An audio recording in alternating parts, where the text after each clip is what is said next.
Sanibonani uDr. Thabile Weather Blue Clinic. Iklinikhi yamadoda eseThekwini. Ngibhala upage 9 welanga la ngesonto la sikhuluma khona ngeenkinga amadoda abhekene nazo. Siqinisa kakhulu eenkingeni zasekamereni. Ngiphinde ngibe noDr. Love insizwa kaMshengo Khosini FM.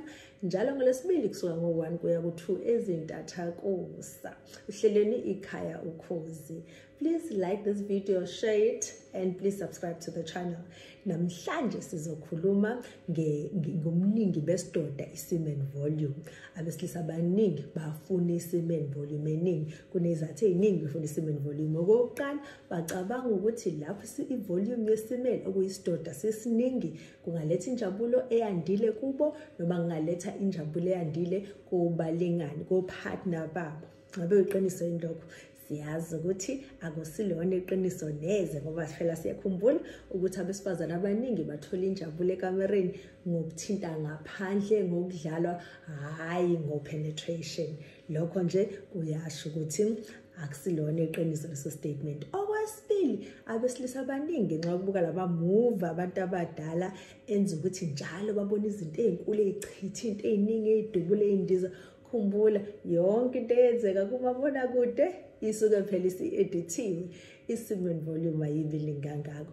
I-semen volume normal ihlala between 1.5 mils to 6 mils. Yabona lesidoda esiningi osifunayo ngenzeka ukuthi isidoda singekho nje ulutho ilento oyibona ku-TV. Kodwa ke mase sibuyele yini engenza ukuthi isidoda sakho sinciphe. Okokuqala njena isikhathi esiningi lapho ukhula siyazi ukuthi sizoncipha isidoda sikhiphayo lapho sovika kuvuthandaba. Ziningi izinto ezingenza ukuthi isidoda sikhule kodwa nje sizogxila kwezimbili. Siyazi ukuthi izifo ezithile njengoshukela njenge-BP zingakuhlupha ukuthi kuze kulona kuncipha isidoda. Kodwa kunalesifo esisodwa ngifuna ukugxila ngaso kakhulu namhlanje esikubiza ukuthi benign prostatic hypertrophy. Siyazi ukuthi ukuvuvukala kweprostate. Lapho iprostate ivuvukala manikhumbula kahle leyanto yami engijwayele ukuyiphatha ukuthi kufike kube isinye emlonyeni wesinye kunesigaxana esincane la sisibiza ukuthi prostate. Kanti kulesigaxana esincane sithe prostate sithe ama sperms enzeka kula kuma testicles anyuke hambe ehlale kancane kuma seminal vesicle asengena ku prostate la esehla khona ngeurethra iyophumela ngaphandle. Kwenzekani umuntu wesilisa lapha ekhula siyazi ukuthi kunamathuba amaningi ukuthi phela le prostate iyakhula ivuvukale. Asisho ukuthi umuntu unecancer yeprostate, sisho ukuvuvukala nje kuphela okungasiwona umdlavuza. Lapho ke le prostate ivuvukala kwenzakalani? Angithi siyazi ukuthi umuntu oneprostate evuvukele simbona ngani? Singakhumbuzana nje ngisho ikhona enye video endingayicheka la sikhuluma khona ukuvuvukala kweprostate singena kuma details amahle. Umchamo siba nenkinga yomchamo usashaya kude soshaya eduzane. Uthatha isikhathi eside uqala uchamo usuyaphusha isikhathi eside mawuqeda kuthatha isikhathi eside uqeda kuba nokuconsa okuthile okwenzakalayo ebusuku usumuntu ovuvukayo eyochama. Yebo yabona ukuthi angithi sithe umchamo uhambe endaweni eyodwa la kuzongena khona isemen konke kuhlangana ku prostate. Uvuvukala kweprostate ngokucacile kuzoyenza inkinga esidodeni. Kuyenza kanjani ke inkinga esidodeni? Into ekuyenzayo ke kwenza ukuthi lapho phela usudubula usu-ejaculator kwenzakalani? Uyabambeka ingabe saphuma ngamandla noma ngabe kusaphuma kahle hle kube nokuthile okuloku kubambeka kulandela ngemumva. Abanye besilisa bayazi ukuthi uzethi lapho eseqedile sehleli nje eceleni sekudlulile inkonzo kube kukhona kusaqhamuka okunye okuthile ngoba phela yebo kade kublockekile ukuvuvukala kweprostate. Khona nezinye izinto ke eziningi ezikwaziyo ukwenza lokho. Ungayivikela kanjani lezi inkinga lezi? Kunezinto nje ezimbalwa ongazenza. Akusho ukuthi kuzoqeda ekuthenini ivolume yakhe ibe ningi kakhulu ngoba phela sesiyaqonda ukuthi akwenza imehluko umningi bevolume. Kodwa nje uma ufuna ukuyijabulisa wena ngevolume enkulu kunezinto ezimbalwa esingakhuluma ngazo. Sichazelani ukuthi lezi zinto lezi ziwenza kanjani umehluko mase kufike ekamereni. Asikhulume ngalezi zinto ke.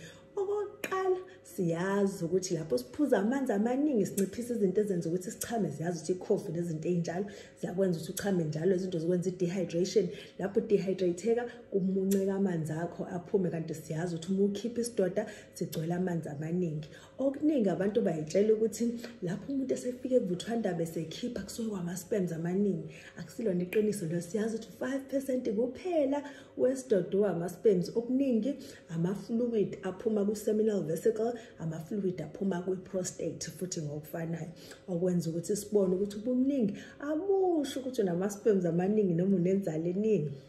Mase kuthi okwesibili esingakwenza, singa-improve indlela esidla ngayo, nciphisa ushukela. Sikwazi ukusho ngokwanele ubungozi bashukela endaweni zasekamereni nakuzo zonke nje indlela endaweni zokuphila. Ushukela omningi unikana iy'nkinga ikakhulukazi ekamereni. Angisho ukuthi umuntu onoshukela, sikhuluma ngokudla ushukela nje generally.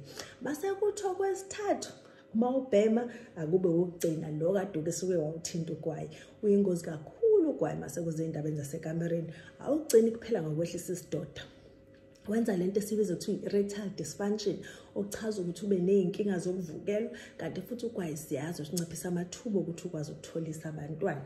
So ugwayi uyingozi ngale ndlela makuze ekamereni. Ngelinye ilanga soke sikhulume ngekhensa yesinye eyenziwa ugwayi. Khona sobona ukubaluleka bongeke ugwayi. Umuntu ogwayi othile nje usinawo ngabe ukuhlakanipha ukulahla uphume kona, uyingozi ngempela. Ezinye izinto esingazenza-ke futhi ukwandisa i-volume yethu, ukuthatha ikhefu ocansini.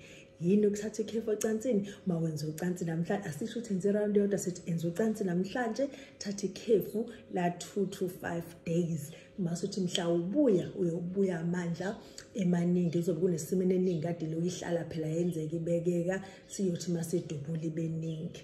Kodwa-ke khumbula mase uhlala zonke insuku ezihlala after 5 days azenze mehluko otheni. So nje 5 days odingayo ukwenza volume before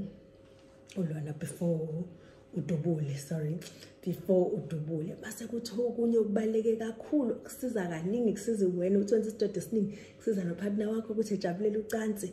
Khumbula, andisa i-foreplay ngesikhathi udlala, ila kwenzeka khona i-semen eningi. So dlalisela isikhathi esithe xaxa. Uma-ke wenza i-foreplay isikhathi eside, lokho kwandisa amathuba ukuthi ube ne-volume eningi, kanti vele kuyabonisa ukuthi uzojabulisa nopartner wakho kakhulu. UDr. Thabile ngiyabonga ukuthi sihlale kwaze kwafika lana.